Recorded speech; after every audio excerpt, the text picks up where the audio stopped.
Hey, welcome back to the cabin, everyone. Hey, I've had so many questions on how my off-grid water system works that I thought I would go through the whole thing step by step, show you in detail how I did everything. So come on, let me show you how I did it. So we're on the roof of my cabin. We'll start up here. So the first thing you want to do is get you some of these gutter screens to go over your gutter. Zoom in where you can see what I'm talking about. Now these keep out the big debris as soon as it starts to rain, so this is a must to keep all your big stuff like your sticks and pine needles and stuff like that. Make sure you put these gutter screens on here to keep all the big stuff out. So as the water comes off the roof, the next thing we've got is it goes through this filter right here, which is called a first flush. Come on, let's go upstairs and I'll show you what that looks like. So as the water comes off the gutter, it's going to go through this first flush, which is just a removable screen that you can pull off and wash. And this is these screens are going to get smaller as we go through this whole process. But your first flush is designed so that you can pull this screen off and wash it anytime that you start to get stopped up or you get too much debris going into your pipe and stuff. So being able to remove all these parts and clean these is awesome on this. So as your water comes down this pipe, it's going to go all the way down here to the bottom, and inside of here you've got these balls. This float ball actually will fill up this pipe right here, goes all the way to the top, and it will stop off right there to let your water come down this pipe. This is a 4-inch pipe. Now when you buy these first flush, you can get them in a 3-inch or a 4-inch. I went with the 4-inch because your rule of thumb is your first rainwater is your dirtiest water.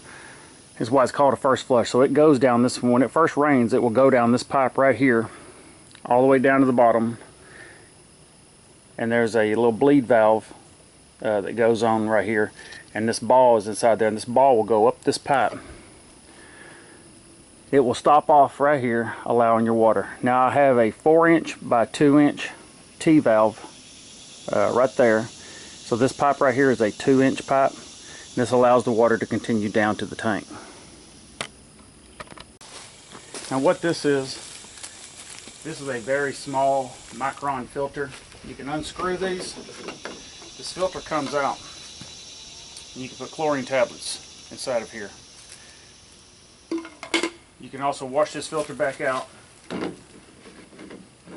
it back on. You've got a bleed valve, and I usually leave this valve just barely cracked so that when the water fills up in wintertime, it will go ahead and finish draining out.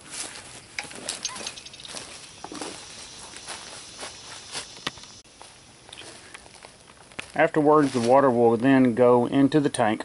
This is a 2,000 gallon water tank, and it only took a few rains for this to fill up, and I have used a fraction of this water. I stay up here quite a bit, and I have literally, I don't think I've dropped this thing ever below 3/4 of a tank. So the water usage, the 2,000 gallon tank has been perfect for that. You've got, and I do open this up and throw some chlorine tablets in here. I don't know, once every 3 months I'll throw probably 4 or 5 chlorine tablets in there just to keep the water shocked.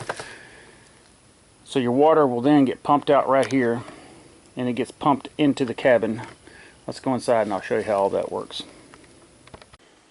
So I built this little utility room in the bathroom here so I could always access everything. You can get the camera zoomed in here where y'all can see. Alright, so I'm off grid, so everything in this cabin is 12 volt except this water pump. I did find that it's easier to go to a 110 water pump. It uses a lot of electricity than a 12 volt. The only thing I plan to do different is this accumulator tank. That little thing right there just sucks. So I am going to put a bigger accumulator tank down in here just to help with the water pressure. But everything right now, the water pressure is good. I just don't like that little accumulator tank. Alright, so our water comes in from down here.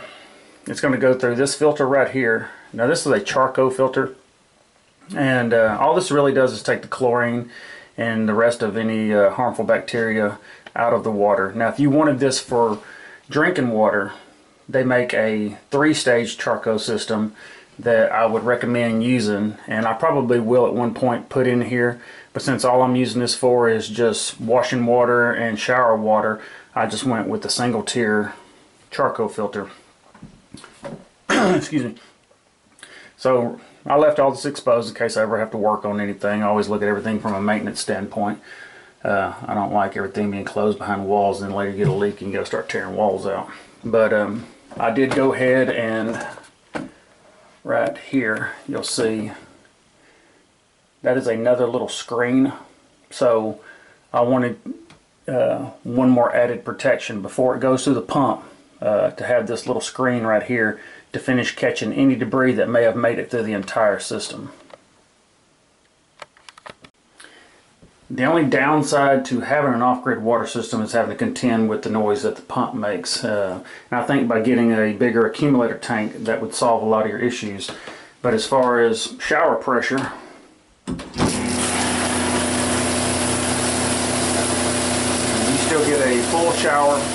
Your pressure is great. You just have to contend with that pump running whenever you're taking it. But I mean, it's really not that loud. As soon as you cut it off, the pressure builds back up in the lines and everything turns off. And now we're all the way upstairs in the kitchen, just to show you what kind of water pressure you get even this far down the line. And this is the farthest point from the water source. So water pressure is still good.